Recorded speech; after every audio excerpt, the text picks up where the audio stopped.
नमस्कार, आप live cities देख रहे हैं। मैं हूं गरिमा भारती।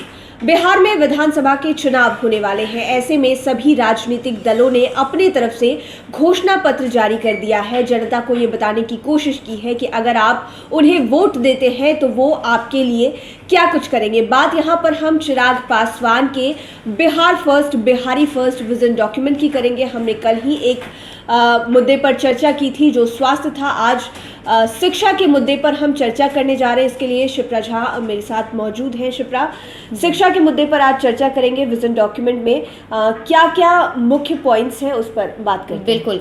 और गरिमा, जैसे कि हम लोग शिक्षा पर बात कर रहे हैं और ये शिक्षा एक ऐसा मुद्दा है जिस पर हर कोई फोकस करने की कोशिश करते हैं और बड़े बड़े वादे भी करते हैं और जनता को ये उम्मीद होती है कि शायद वो पूरी हो जाएगी, लेकिन वो पूरी होती नहीं है।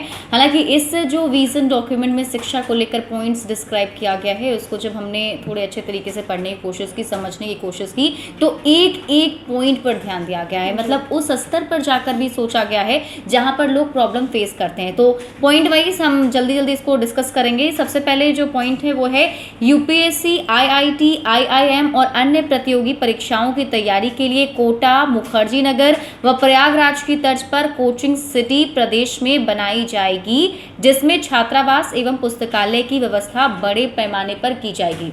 जी। तो बिहार में आपको पता है कि यूपीएससी की तैयारी पर लोग ज़्यादा फोकस करते हैं। इंजीनियर बनना चाहते हैं, खास करके हर किसी का सपना, अगर कोई भी इंजीनियर बनना चाहता है तो चाहता है कि हमारा एडमिशन आईआईटी में हो जाए। तो इसके लिए ये चीज़ रखी गई है जिस तरह से लोग बाहर कोटा या फिर मुखर्जी नगर, दिल्ली के मुखर्जी नगर तैयारियों के लिए जाते हैं, बच्चों को बाहर ना जाना पड़े। कोचिंग सिटी को विकसित बिहार के अंदर ही किया जाएगा। जी बिल्कुल। और ये बहुत पहले से भी चलता आ रहा है, हालांकि उस पर उस तरीके से एग्जीक्यूट नहीं कर पा रही है गवर्नमेंट, लेकिन चिराग पासवान का ये वादा है कि उनकी गवर्नमेंट आती है तो ऐसा कुछ होगा। आगे जो नेक्स्ट पॉइंट है वो ये है कि प्रदेश के हर अनुमंडल में वाणिज्य, कला, कानून और अन्य पाठ्यक्रमों के साथ साथ छात्रावास युक्त नए कॉलेज खोले जाएंगे। जी बिल्कुल। ये भी एक अलग सा और ख़ास पॉइंट है जिसमें आप देखिए मैक्सिमम जगह पे हम यही देख पाते हैं कि उस तरीके के फैसिलिटीज़ या फिर जिन सब्जेक्ट्स की बात भी की गई है वो भी अलग है, यानी कि कॉमर्स, आर्ट्स और लॉ की पढ़ाई जिस पर लोग ज़्यादा फोकस नहीं करते हैं, उनके कॉलेजेस की बात यहाँ पर की जा रही है। अगला मुद्दा है स्थानीय भाषा को सिलेबस में ऐड करने का, यानी कि आप जिस एरिया में रह रहे हैं, जैसे कि मेरी भाषा अंगिका है, आपकी शायद आपकी भी अंगिका है और औरों की मैथिली, भोजपुरी होती है, तो उस तरह की भाषाओं को सिलेबस में ऐड किया जाएगा। इससे ये होगा कि वहाँ के जो बच्चे हैं अपने रूट से ज़्यादा जुड़ पाएंगे, अपनी संस्कृति से ज़्यादा जुड़ पाएंगे, क्योंकि बाहर भी यही होता है ना कि आप बिहार से हैं तो आपको भोजपुरी आनी चाहिए, लेकिन नहीं, यहाँ पर पुस्तक डायलेक्ट्स हैं, बहुत सारी भाषाएं हैं जिसको स्थानीय पाठ्यक्रम में जोड़ने की बात की जाएगी। भी होगा शायद उनके लिए, अगर उसमें पाठ्य पुस्तक होंगे तो शायद वो समझ पाएंगे अच्छे तरीके से। सारी किताबें उस भाषा में नहीं होंगी, उससे अतिरिक्त भाषा में, मतलब एक्स्ट्रा सब्जेक्ट वो समझ भी सकते हैं उन सब चीज़ों को, अपने कल्चर को भी पहचान सकते हैं। अगला जो पॉइंट है वो है ज़रूरतमंद व योग्य छात्रों को उच्च शिक्षा के लिए सरकार बिना ब्याज के लोन देगी। ये सबसे अच्छा पॉइंट है मुझे लगता है गरिमा, क्योंकि देखिए मैक्सिमम टाइम ऐसा होता है कि लोन की फैसिलिटी अभी भी है और बहुत सारे बच्चे लोन लेकर पढ़ाई करते भी हैं, लेकिन लोन जो है वो ब्याज के साथ मिलता है। और चिराग पासवान ये कह रहे हैं कि अगर इनकी गवर्नमेंट आती है तो कोई भी बच्चा अगर लोन लेता है तो उन्हें ब्याज नहीं देना पड़ेगा। तो ये एक बड़ी राहत बच्चों के लिए, जो वीक है, पुअर फैमिली से बिलोंग करते हैं, उनके लिए सबसे अच्छी चीज़ है, क्योंकि मैक्सिमम टाइम लोन लेने से भी लोग घबराते हैं क्योंकि ब्याज भी देना पड़ेगा। तो लेकिन अब जब ऐसी बातें की गई हैं तो मुझे लगता है कि अब ज़्यादा लोग इस ओर आएंगे और लोन ले भी सकते हैं। आगे जो पॉइंट है उसमें लिखा हुआ है कि बिहार में प्रत्येक 2 जिलों पर एक मेडिकल कॉलेज खोला जाएगा। जैसा हम सब जानते हैं कि बिहार में कुल जो है 38 जिले हैं, तो उसमें से अगर आप कैलकुलेट करके देखेंगे तो 19 मेडिकल कॉलेज जो है वो आपको मिलेगा। और मैक्सिमम टाइम ऐसा होता है कि हर एक जिले में उस तरीके की फैसिलिटीज़ जो है वो कॉलेज जो है वो नहीं होता है, और इस वजह से अब चिराग पासवान जो है वो खोलने की कोशिश करेंगे। आगे बढ़ते हुए आगे बात है शहरी और ग्रामीण क्षेत्र के सरकारी स्कूलों व कॉलेजों में कंप्यूटर और इंटरनेट की सुविधा व सभी सरकारी शिक्षण संस्थानों में भवन, शौचालय और पठन पाठन संबंधित सुविधा बढ़ाई जाएगी। मैक्सिमम टाइम हम ऐसा देखते हैं गरिमा कि जो गवर्नमेंट स्कूल होता है उसमें इंफ्रास्ट्रक्चर होता है, लेकिन उस तरीके की फैसिलिटीज़ जो बताई जाती है वो धरातल पर दिखती नहीं है। और ख़ास बात ये इसमें हैं कि इंटरनेट और कंप्यूटर, फिलहाल तो आपका कोई भी काम विदाउट इंटरनेट या फिर विदाउट कंप्यूटर आप कर ही नहीं सकते हैं, और उसकी स्टडी बहुत इंपॉर्टेंट है, हर एक को आना चाहिए, तो उस पर ध्यान चिराग पासवान देने वाले हैं। आगे क्या कुछ है आप थोड़ा बताएंगे? शिक्षा सिर्फ बच्चों तक सीमित नहीं है, शिक्षा जो आपको देते हैं, यानी कि शिक्षकों की बात भी यहाँ पर की गई है। शिक्षकों के वेतनमान में अंतर को दूर कर सही समय पर वेतन की व्यवस्था करना, ये बहुत ज़्यादा ज़रूरी है, क्योंकि बिहार में समय समय पर एक तरफ जहाँ पर जो बच्चे हैं, जो चाहे वो कॉलेजेस यूनिवर्सिटी के बच्चे हो या फिर स्कूली बच्चे हो, वो आंदोलन करते हैं, तो शिक्षकों का भी आंदोलन होता आया है, चाहे वो समान काम समान वेतन की बात हो या फिर वेतन में देरी की बात हो, 6 महीने 7 महीने कभी कभी हो जाते हैं, उन्हें वेतन नहीं मिलता है। इस बात का भी ख्याल रखा गया है। अगर शिक्षक खुश रहेंगे तभी जाकर शिक्षा को एक तरह की गुणवत्ता मिल पाएगी। बिल्कुल। अगला जो पॉइंट है वो ये है कि राज्य के पाठ्यक्रम में संविधान और आईपीसी के साथ सीआरपीसी की पढ़ाइयों को भी जोड़ा जाएगा, यानी कि इंडियन पिनल कोड की पढ़ाई होगी, कॉन्स्टिट्यूशनल लॉज की पढ़ाई होगी, और ये सभी चीज़ें बच्चे एक छोटी उम्र से जान पाएंगे ताकि आगे चलकर उन्हें मदद मिल सके, न केवल नौकरी लेने के लिए बल्कि अपने अधिकारों को जानने के लिए, जो बेसिक राइट्स हैं उनको भी जानने में उन्हें मदद मिलेगी। मैक्सिमम टाइम लोगों को पता ही नहीं होता है कि उनके बेसिक राइट्स आखिर है क्या और किस चीज़ को लेकर वो लड़ सकते हैं और उन्हें उसका फ़ायदा भी मिल सकता है। तो अगर ये होता है तो उससे लोगों को भी समझने में मिलेगा कि आखिर वो किन किन चीज़ों को लेकर के फाइट भी कर सकते हैं। आगे बढ़ते हुए आगे देखिए लिखा हुआ है कि राज्य के सभी विश्वविद्यालय में परीक्षा नियंत्रक की बहाली आयोग के माध्यम से होगी। जो परीक्षा नियंत्रक होते हैं उनकी बहाली भी आयोग ही करेगी, और उसके ठीक नीचे जो पॉइंट है उस पर अगर आप ध्यान दें तो मुझे लगता है कि सबसे इम्पोर्टेंट पॉइंट अभी तक का ये है गरिमा। आई एम श्योर कि हमारे दर्शक जो हमें देख पा रहे होंगे उसमें से मैक्सिमम ऐसे लोग होंगे जो अभी तक इसको फेस भी किए होंगे। राज्य के सभी विश्वविद्यालय में परीक्षा कैलेंडर बनाकर सत्र को नियमित किया जाएगा, ताकि ग्रेजुएशन और पोस्ट ग्रेजुएशन को क्रमशः 3 और 2 वर्ष में पूर्ण करवाने को सुनिश्चित किया जा सके। अभी ये बीते कई वर्षों में क्रमशः 5 वर्ष में ग्रेजुएशन और 3 से 4 वर्ष में पोस्ट ग्रेजुएशन होता है। छपरा स्थित जयप्रकाश नारायण विश्वविद्यालय इसका बड़ा उदाहरण है। देखिए, उदाहरण के तौर पर इन्होंने जयप्रकाश नारायण विश्वविद्यालय को मेंशन भी किया है, और इसके अलावा बहुत सारे ऐसे यूनिवर्सिटीज हैं, मगध यूनिवर्सिटी है, बीएन मंडल यूनिवर्सिटी है, जहाँ पर आपको मामूली ग्रेजुएशन करने में 5 साल लगते हैं, जबकि आप ग्रेजुएशन और पोस्ट ग्रेजुएशन 5 साल में कर सकते हैं। बिल्कुल। तो ये जो टाइम ड्यूरेशन है वो कहीं ना कहीं खराब हो जाता है, और इस पर कोई ध्यान देने वाला भी नहीं है, और ये कोई आज की समस्या नहीं है, मुझे लगता है बहुत दिनों से चलती आ रही है, और बहुत लोगों ने कंप्लेंट की भी होगी, बट उस पर उतना ध्यान जो है वो नहीं दिया जा रहा है। तो अगर चिराग पासवान जो है वो सबसे इस बात पर ध्यान देते हैं कि इस सत्र को नियमित किया जाएगा।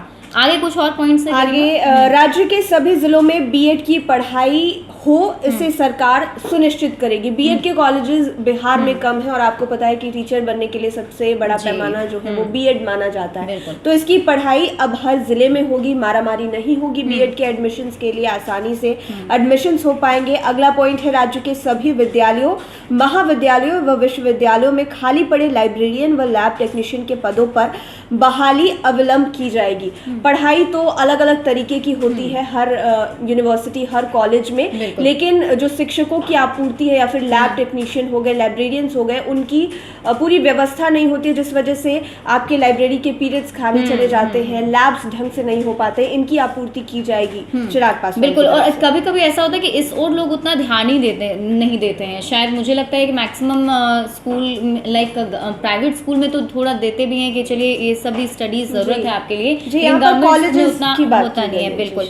आगे बात करते हुए आगे देखिए लिखा हुआ है, अनुसूचित जाति जनजाति छात्रावास को वाईफाई, लाइब्रेरी में खेलकूद सामग्री व सुरक्षा गार्ड के साथ आधुनिक स्तर का बनाया जाएगा, और ये सारी फैसिलिटीज़ जो है वो दी जाएंगी। इसके आगे लिखा है कि राज्य के सभी विद्यालय महाविद्यालय में फिजिकल टीचर की भी बहाली की जाएगी। हम लोग इसको डिस्कस भी कर रहे थे गरिमा कि मैक्सिमम टाइम ऐसा होता है कि हम लोग सिर्फ पढ़ाई पर ही फोकस करते हैं और अन्य चीज़ों पर फोकस नहीं किया जाता है। तो इसमें लोग बच्चों का फिजिकल स्ट्रेंथ भी सही हो, वो फिजिकली भी स्ट्रॉन्ग हो, उन सब चीज़ों को भी बच्चों को पढ़ाया जाएगा। और आगे भी है की तरफ उनका ज्यादा ध्यान आकर्षित हो इसको लेकर भी। और जैसा कि आपने पहले पॉइंट में पढ़ा, अनुसूचित जाति जनजाति के छात्रावास, एसटी एससी के लिए हॉस्टल्स हैं बिहार में, लेकिन उस तरह की व्यवस्थाएं नहीं है। इस पर चिराग पासवान ध्यान देने वाले। अगला पॉइंट है, हर प्राइवेट स्कूल में आर्थिक रूप से कमजोर छात्र छात्राओं के लिए कुछ सीटें रिजर्व होंगी और राज्य के सभी हाई स्कूल को 12वीं तक की मान्यता दी जाएगी और उसके इंफ्रास्ट्रक्चर को 12वीं के स्तर पर विकसित किया जाएगा। ये भी काफ़ी इंपॉर्टेंट पॉइंट है। प्राइवेट स्कूलों में पढ़ने का हर किसी का सपना होता है, बहुत लोग पढ़ते हैं लेकिन बहुत लोगों के पास उस तरह की व्यवस्था नहीं होती है कि वो पढ़ पाए। तो प्राइवेट स्कूलों में भी सीटें रिजर्व्ड होंगी इकोनॉमिकली वीकर सेक्शन के बच्चों के लिए। उसके बाद राज्य के सभी स्कूलों को 12वीं के हिसाब तक के लिए इंफ्रास्ट्रक्चर जो है उसका डेवलप किया जाएगा। जी शिप्रा। कई बार ऐसा भी होता है, लाइक 10th तक आपने पढ़ाई कर ली, फिर 12th के लिए आपको कहीं और स्विच करके जाना पड़ता है, तो वो थोड़ी प्रॉब्लम हो जाती है। अच्छा रहेगा कि एक ही स्कूल में अगर 12th तक पढ़ाई होगी तो डायरेक्ट 12th तक पढ़ाई करके उसके बाद डायरेक्ट कॉलेज में आप जा सकते हैं। आगे लिखा हुआ है कि सिमुलतला आवासीय विद्यालय के तर्ज पर प्रत्येक जिलों में आवासीय विद्यालय बनाए जाएंगे। हम लोग इस पर डिस्कस भी कर रहे थे। सिमुलतला जो है वो जमुई में है और जमुई से ही चिराग पासवान जो है वो सांसद भी हैं। और सिमुलतला की बात की जाए तो वहाँ पर बहुत अच्छे तरीके से पढ़ाई होती है, वहाँ के बच्चे मतलब टॉप स्कोरर होते हैं और उस आधार पे, उसी तर्ज पे अगर अलग अलग जिले में भी उस तरीके के स्कूल्स खोले जाते हैं तो बच्चों का जो फ्यूचर है वो काफ़ी ज़्यादा ब्राइट होगा। आगे लिखा हुआ है कि राज्य के दृष्टिबाधित छात्रों के लिए लुई ब्रेल के नाम पर देहरादून स्थित संस्थान के तर्ज पर एक विद्यालय सह शिक्षण प्रशिक्षण केंद्र भी खोला जाएगा। मतलब नॉर्मल बच्चों पर तो ध्यान दिया ही गया है, उनकी स्टडीज़ कैसे कंप्लीट हो उस पर तो कोशिश की ही गई है। आगे जो बच्चे देख नहीं पाते हैं, जो वैसे बच्चे हैं, उन लोगों को भी सही तरीके से पढ़ाई उनकी हो पाए, सुनिश्चित हो, इसको लेकर चिराग पासवान जो हैं इस विजन डॉक्यूमेंट में ये सब कुछ लिखे हुए हैं। आगे का पॉइंट, लास्ट पॉइंट है, मैं चाहूंगी आप थोड़ा डिटेल में बताएं। प्रदेश में प्राइवेट संस्थानों को प्रोफेशनल पढ़ाई करवाने हेतु सरकार पीपीपी मॉडल के तहत जमीन व अन्य सुविधाएं उपलब्ध कराएंगे। यानी कि प्राइवेट संस्थानों में जो प्रोफेशनल पढ़ाई होती है वो और बेहतर तरीके से हो पाए और बिहार के बच्चे ज़्यादा बेहतर कर पाए उस क्षेत्र में, इसके लिए सरकार पीपीपी मॉडल के तहत सारी व्यवस्थाएं करेंगी। ये सारी चीज़ें इस विजन डॉक्यूमेंट के शिक्षा के सेक्शन में चिराग पासवान के द्वारा मेंशन की और बहुत सारे ऐसे पॉइंट्स हैं जिसके बारे में हमने आपको ये बताया कि रूट्स लेवल पर जाकर शायद उन्होंने देखा है, या फिर कि जैसा वो बता रहे हैं कि करीब 4 लाख बिहारियों से ये सजेशन लिया गया है, तो सचमुच उन लोगों ने वो सजेशन उन्हें दिया है क्योंकि वो लोग उसको फेस किए होंगे, पता होगा कि आखिर कहाँ दिक्कत आती है। और ये सारे वादे जो हैं चिराग पासवान की तरफ से किए गए। हालांकि देखना होगा कि वादे तो बहुत सारे होते हैं, सारी गवर्नमेंट करती हैं, लेकिन चिराग पासवान इसको कितना फुलफिल कर पाते हैं ये देखने वाली बात होगी। गरिमा, बिल्कुल देखने वाली बात होगी कि चिराग पासवान के ये वादे अगर वे जीत कर आते हैं तो धरातल पर कितने सच होते हैं। उनका जो ये विजन डॉक्यूमेंट है, एक तरफ से उनका ये ड्रीम प्रोजेक्ट है बिहार के लिए, वो कितना पूरा हो पाता है। और देखने वाली बात ये भी होगी कि 10 नवंबर के बाद चिराग पासवान का रुख क्या होता है, किस तरफ वे मुड़ते हैं, किसकी तरफ जाते हैं, ये भी देखने वाली बात होगी। आप लाइव सिटीज़ के साथ बने रहें, हमारे चैनल को सब्सक्राइब करें, लेटेस्ट अपडेट्स के लिए फेसबुक पेज को ज़रूर लाइक करें। धन्यवाद।